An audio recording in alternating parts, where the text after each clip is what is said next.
Is $5 million the new going rate for a star offensive tackle? So says a Big 12 program that mirrors Nebraska in many ways. What's it mean for the Huskers? That's next.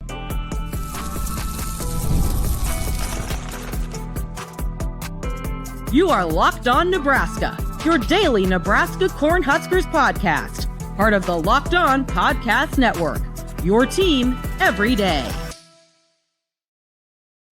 Good morning, and thanks for making Locked On Nebraska your first listen every day. We are free and available wherever you get podcasts and on YouTube, part of the Locked On Podcast Network, your team every day. All right, welcome. It is Tuesday. Connor Happer here, Mitch Sherman there. This is the Locked On Nebraska podcast, and we are it's another edition of a national college football topic that we're going to Nebraska eyes a little bit here in this first segment, which is something that we do during the summer. By the way, Big 12 Media Days starts today. We'll talk about that in the second segment, and then we'll continue our series previewing the individual players as we lead into Nebraska's day at Big 10 Media Days, which is 2 weeks from today. But Mitch mentioned it.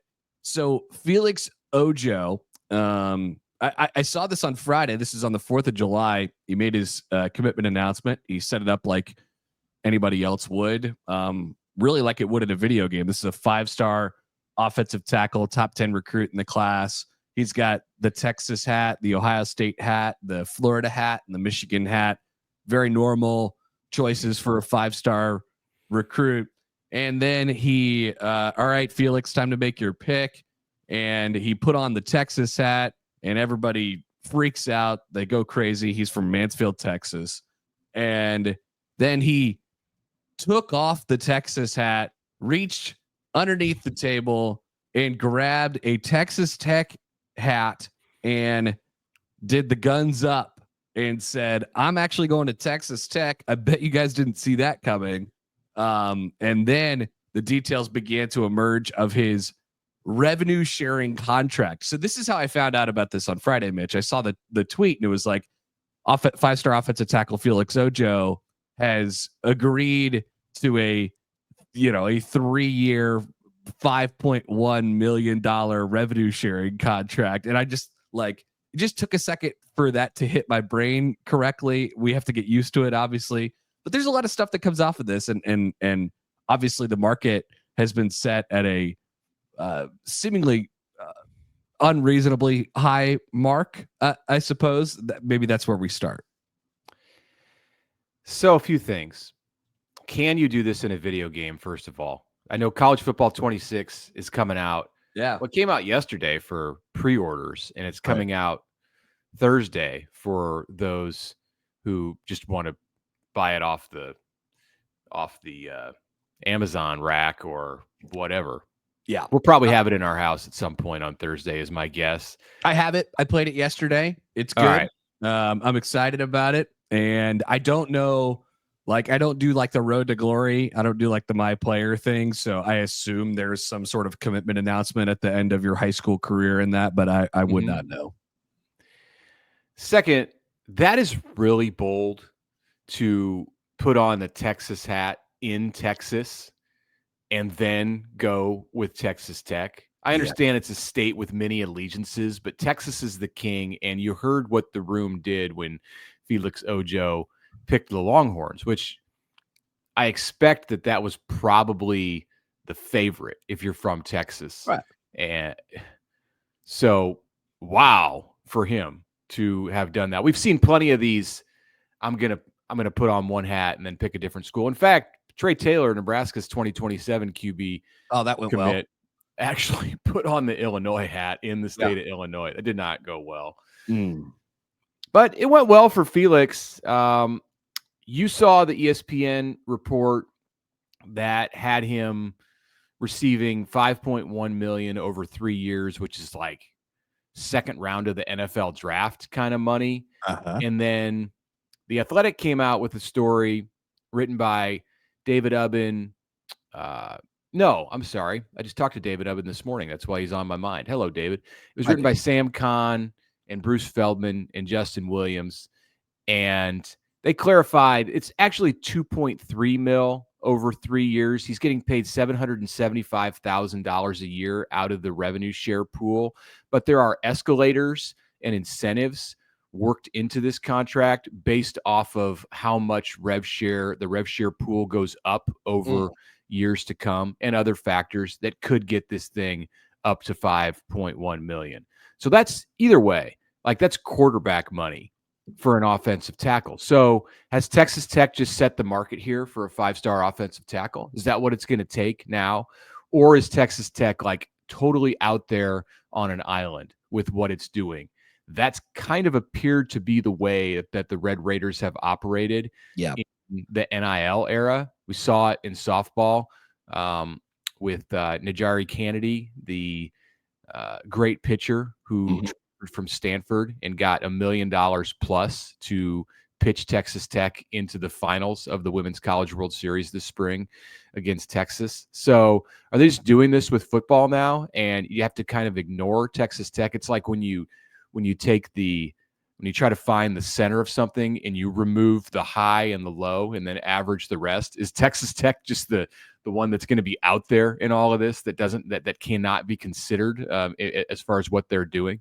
Maybe it is crazy that they don't seem to care about how much money, they don't look at what other people are getting, and they don't look at what the athletes that they are recruiting are being offered. They're just like, yeah, hey, does $1 million sound right to you? And the athlete's like, yeah, I think that's probably pretty good. Sounds good. Yeah. That sounds nice. So I think there's a little bit of that Texas Tech being out on an island thing, being the outlier in this conversation. However, it will now not stop, highly, highly, highly rated offensive tackles from saying, look, Felix Ojo got as much as $5 million in his rev share contract, and over $2 million of it is guaranteed, right? So why can't I do that? Or it probably, like, we're just at the start. We're at the tip of the iceberg on how these rev share contracts are going to work. And so nobody has really explored the creativity of it yet, both from the player side or from the university side, or for the athletic department, I should say, side. So this is, I've said this a lot over the last couple of weeks. There's going to be this thing over the next year where you're going to hear some things that are just absurd, probably, and these contracts are going to look crazy and sound crazy, and then I think it'll kind of steady out maybe a little bit. But right now we're in the zone where everybody's learning about it, everybody's trying to find their edge, and student athletes are going to have the opportunity to take advantage of that thing as well.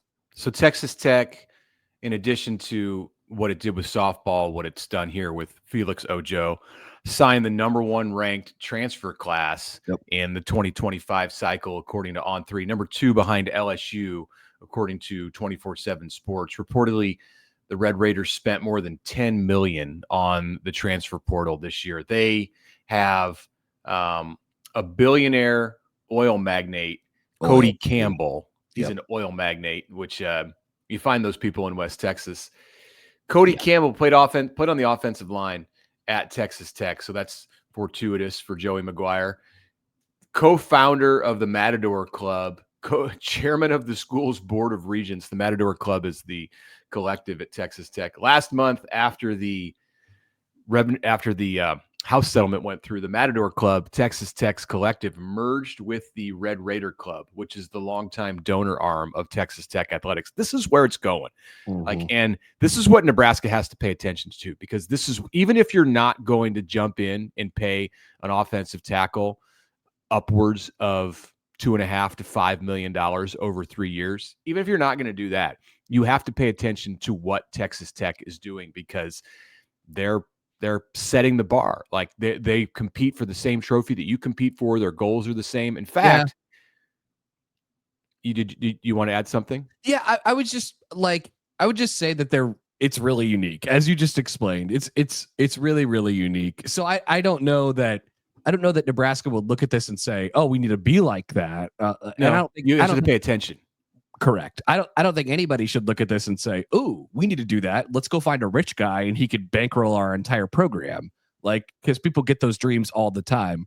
And I just don't think it's a realistic thing for basically anyone. This is a one-off. Cody Campbell, he actually said, he told some of our reporters at The Athletic that he planned to spend, or that the Matador Club planned to spend $55 million in rev share and NIL money for players throughout the athletic department in this 25-26 cycle. So that's just kind of assuming, because you get $20 million in rev share. That's just kind of assuming that the clearinghouse is not going to do anything. Right. And that's the language says that if the deal's over $600, like, it's going to take a lot of deals to get up to $35 million if you're going 600 at a time. The language says that if it's over 600, it needs to be approved by the clearinghouse. But there's a thought out there now that this thing has started that the clearinghouse is not going to go and start nixing deals unless they are just blatantly obvious, like, come here, get $10 million, do nothing. At the very least, schools are going to try to take advantage of it. Yeah. And if they're told no, they're going to test it. No. Yeah. Yeah. What I was going to say, and we'll go to break after this, what I was going to say, this is something to chew on for Nebraska. If there's a program out there nationally at the FBS level that thinks most similarly about football to Nebraska, it is Texas Tech. Joey Maguire, the Texas Tech coach, got into college coaching because of Matt Rhule. He is a Matt Rhule disciple. We know that Joey's son, Garrett, who's the running backs coach at Texas Tech, coached the wide receivers for the last 2 seasons at Nebraska. And then James Blanchard, who is the Red Raiders general manager, he got his big break with Matt Rhule at Baylor and then was with Rhule and the Carolina Panthers for a time before Maguire got the job at Texas Tech. So they're paying attention. I can guarantee there's conversations that are happening between Lincoln and Lubbock, and Nebraska knows what Texas Tech is doing, and it's on the radar in the Osborne complex. It's really, really fascinating too, because I mean, like you said, I completely agree. You know, Joey Maguire and Matt Rhule, they are cut from the same cloth. They think about football in the same way. But Texas Tech as a program has long had to make its living off of, yes, doing things different, and this still is in the category of doing things different, but more from the sense of the football perspective, like, right, Mike, like hire Mike Leach for so many years, or try and cut out a way to take those guys that aren't going to Texas and Texas A&M and develop them and do all these different things. And I think that's the way Matt Rhule feels about football, and that's the way he wants to build his football program. And he does not have a rich oil bankroller to, spend $50 million a year on his football program. He has a lot of great resources, more so than what Texas Tech does from a infrastructure standpoint. Right. But Texas Tech has always approached things. I'm just like, what this gets down to is you got to win ultimately, the same as everybody else. And the path to getting there is a lot different than it's ever been for Texas Tech. And that does throw a wrench into the equation at some point. They got to find a way to make it actually work. Yeah. There's a lot more we could say about this. I think in the post-Patrick Mahomes era, Texas Tech looks at itself a little bit differently, but probably. That's probably for the Locked On Red Raiders podcast to dive into.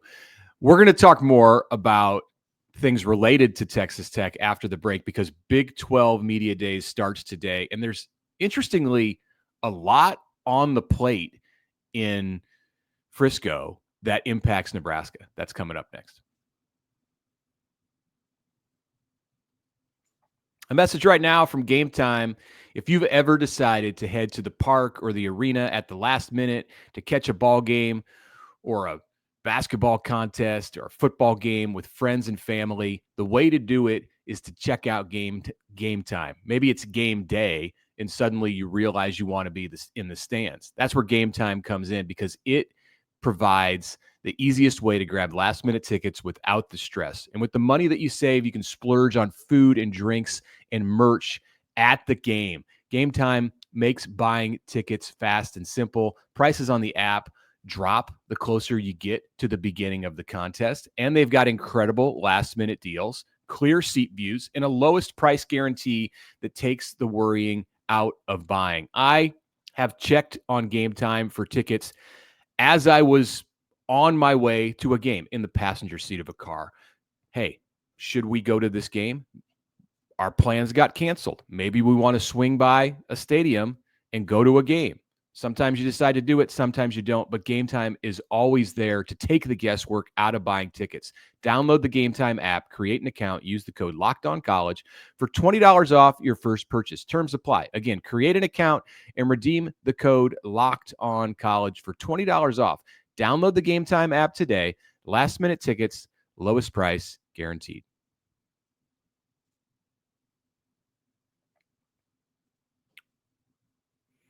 All right, continuing on the subject of Texas Tech. This is what we expected to be talking about on July 8th. Let's do a Texas Tech podcast. The Red Raiders are on stage at Big 12 Media Days today in Frisco, Texas. You can watch this on ESPNU and ESPN Plus. It's a Tuesday, Wednesday event. Today actually includes almost all of the teams that intrigue me the most in the Big 12. I don't know if they did this on purpose or if it's just like my Nebraska-centric view that has me excited about Big 12 Media Days today. But you have BYU, Texas Tech, Iowa State, Kansas State, Cincinnati, UCF, Baylor, and Arizona State on the stage today. So teams trying to buy their way into the CFP, the regional and recruiting interest, Nebraska's opening opponent, and then Scott Frost. Oh, and Kenny Dillingham, who took Arizona State to the playoff last year. All of them today you can hear discuss their outlooks on the season. So the question is, what will Scott Frost say today that either ignores Nebraska or makes reference to it, just like a glancing blow or something like that? What's going to happen today? Are we going to do that thing? Are people in Nebraska going to do that thing tomorrow on the show? Are we going to be leading with something that Scott Frost said or didn't say?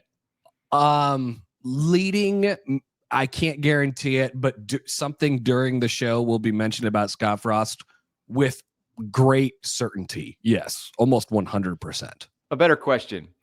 At your stations on 1620. So Frost, he's up in like the early afternoon. It's a quick stretch of coaches at the main podium. They go through like a whole car wash of all kinds of activities. Today, it looks like Frost is right after Marcus. It's not Marcus Satterfield. It's Scott Satterfield. No relation.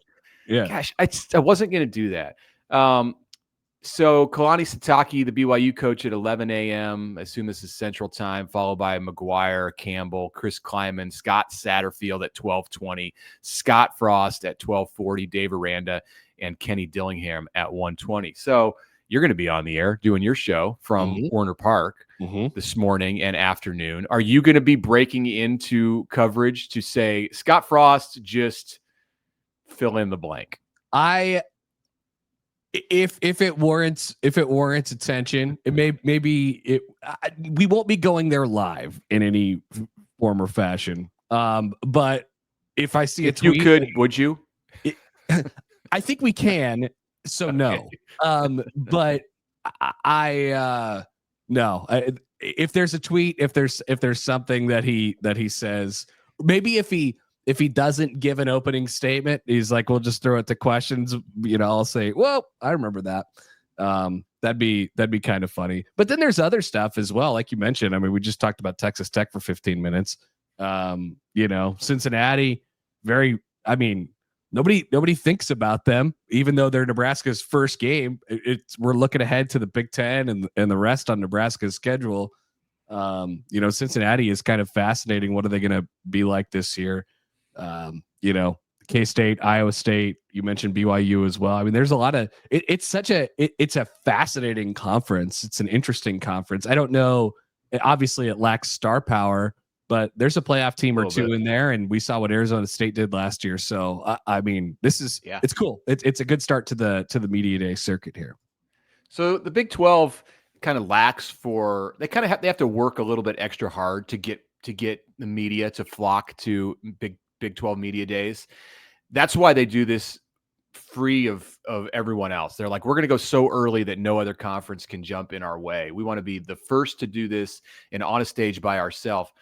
And some of the schools are bringing as many as 5 players to Big 12 media days. Here's a note for you. So tomorrow Colorado goes, and Colorado is bringing 2 quarterbacks. 2. Here's a question: have 2 quarterbacks on the field at the same time. Well, I suppose you can, but it wouldn't be prudent to. 2 quarterbacks, and neither one of them is named Shadur. Is Dion going to be there? Because that has been a question. And I don't know if it's health related, because he's had some health issues this offseason, and he could, I suppose, appear via satellite. They could zoom him in. He could be on FaceTime. I believe he missed this event 2 years ago and went last year. Once again, the first time was health related, and he's had some health stuff obviously this summer as well. So I don't know. I don't know. I'm not sure. I don't think it's locked in that he's going. Yeah, Colorado's taking Julian Lewis and then Caden Salter. Lewis is the freshman, right? He's the Julian Lewis is a freshman. Then Caden Salter is the longtime quarterback at Liberty, who transferred there, and they both ended up there. And it's like, okay, who's playing? And apparently they don't know the answer to that question yet, because they're both going to media days. It's probably the first time in media days history that any school has taken 2 quarterbacks. That's just a guess off the top of my head. Texas Tech is taking 6 players. Maybe it was in their rev share contracts that they had to go to media days. Yeah, so just take the whole roster. Like, here you go. For Cincinnati, and we care about Cincinnati, they're bringing quarterback Brendan Sorsby, tight end Joe Royer, who is a preseason first-team All-Big 12 pick. If Cincinnati is going to have a preseason All-Big 12 player, it should be a tight end in the in paying homage to Travis Kelce. And then offensive lineman Gavin Gerhardt and defensive lineman Dante Corleone. So I'm interested to hear what the Bearcats and Scott Satterfield have to say. I communicated this morning. I mentioned David Ubben in the previous conversation. He did not write the story about Texas Tech, but David is there in North Texas at Big 12 Media Days, and he asked me, "Hey, do you have any questions that you want us to throw at any of the coaches?" And I thought of Frost first. I was like, I don't know. I don't. If people in Nebraska had one question, if you were in a room with Scott Frost and had one question, what is it you would ask him? Why don't you think about that over this break, and then when we come back, we will get your answer. That's next.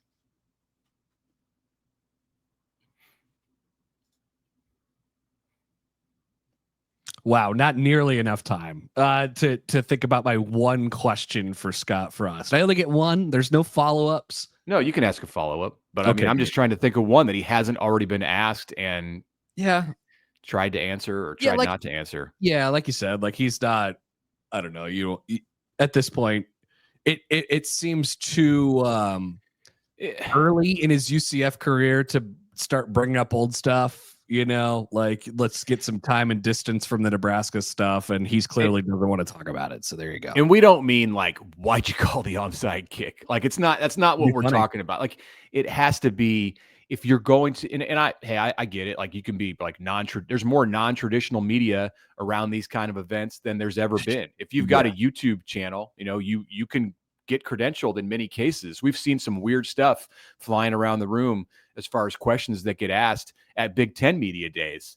So it could somebody might be there to pepper Scott Frost with weird questions, but I'm trying to think like in the more traditional sense, like to actually get something that is a thoughtful answer. And I don't know. Like I feel like it's played out. Like at this point, I wish if you asked him the question, like, because he's clearly been asked this, and he was asked this in his opening press conference at UCF, like, hey, what'd you learn? It wasn't a good experience, obviously, but what'd you take away, and how are you a better person and a different person now? Like, in the past, he's sort of answered that from the approach of, yeah, well, that's kind of, that's over there, and this is here, and this is different. Like, there has to be something that he could grab from his experience at Nebraska that he's going to take forward at UCF or in his life that makes him better. Like I wish he would sort of acknowledge that piece of it, which he hasn't really so far in his career. Right.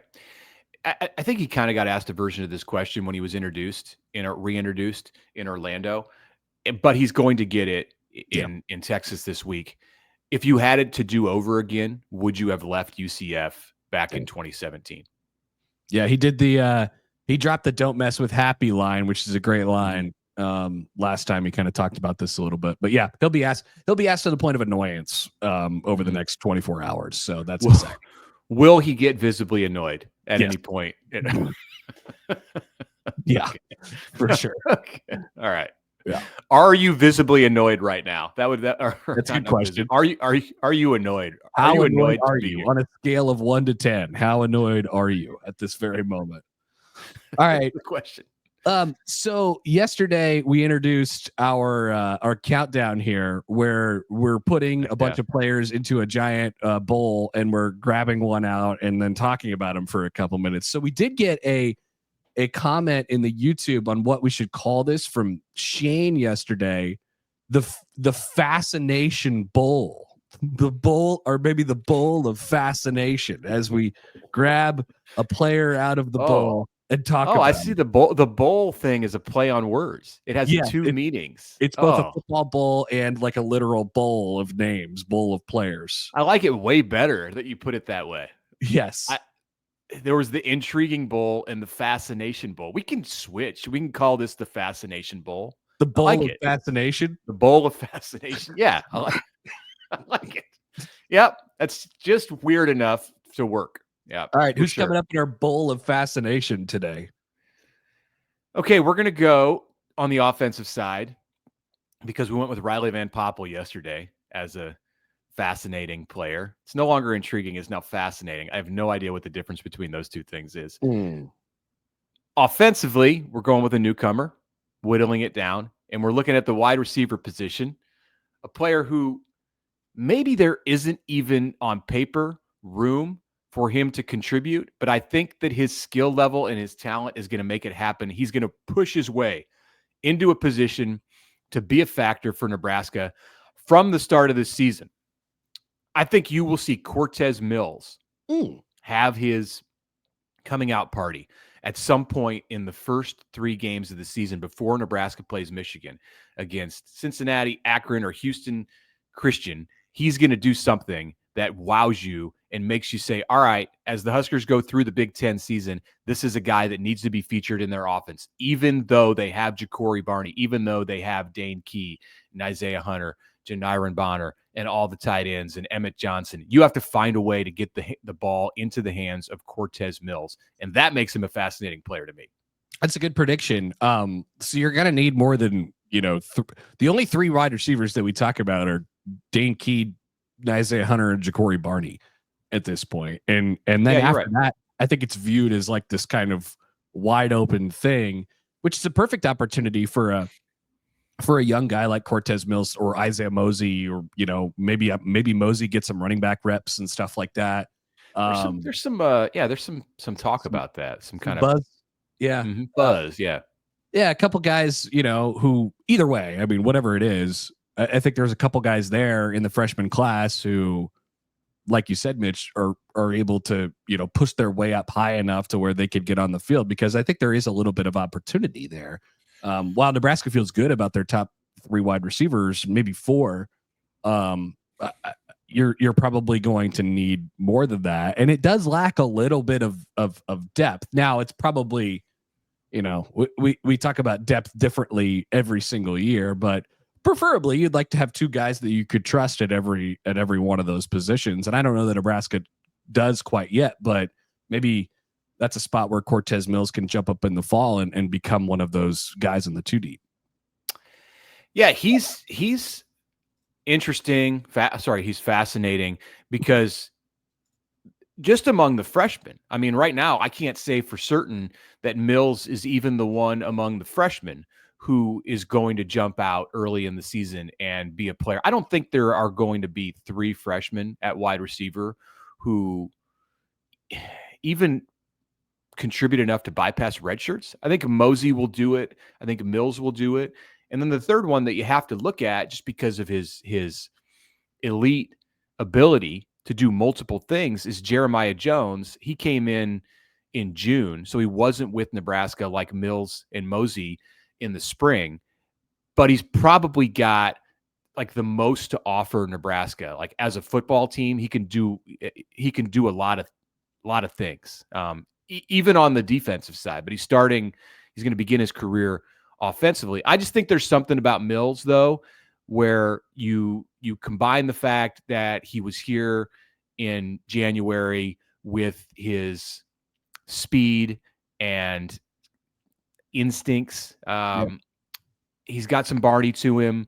Like, and then he has some, I think he's a throwback to players that Nebraska has seen in the past, like DeMornay Pearsonell.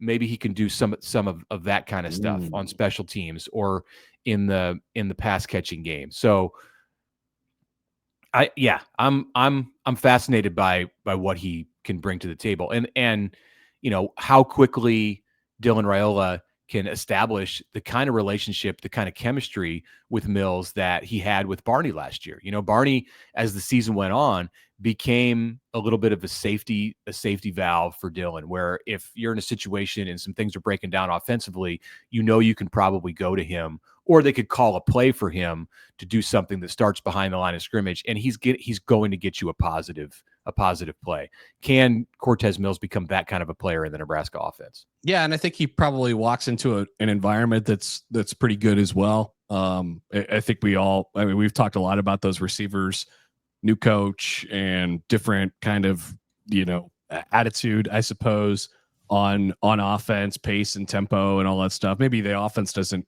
go much faster, but I think there's sort of a rhythm to it. So I think he steps in at the right time too, to kind of hit the ground running. Obviously a fascinating guy. And if he could step up and be a part of that top group, then I think Nebraska will probably be better for it this year. He's a pretty exciting one. Yeah, the Miami factor too, like you saw with Barney and like you saw with McGahee and Shavers on the defensive side, it adds like an element of swag, an element of just like confidence that those guys bring, because they have played against competition that is different from what you see in most parts of the country. Like, they are used to the speed of the game. The college game does not shock them with its pace and speed. So Mills is good in that area. I think he's going to have some flashiness and flamboyance to his game, and the fact that Barney's going to be there with him, you can't have too many of those kind of players. So part of the reason that Mills is on my radar so much, so that he stands out, is because Barney is there. And there are some others too. We may get to another one of these players that I think people are overlooking at that position later in this bowl of fascination countdown. But for now, Cortez Mills is the guy that we're focusing on. Yep. We'll see who we pick out in the bowl of fascination tomorrow as the series continues on. All right. That's it for us today. A reminder to get your mailbag questions in. We'll do that show. We'll record that show before probably Friday morning this week. So the earlier that you can get your mailbag questions in, the better for us. That is it for us. Thanks for making Locked On Nebraska your first listen today. For your second listen, you can check out The Portal Show with Brian Smith. Find that on YouTube or wherever you listen to podcasts.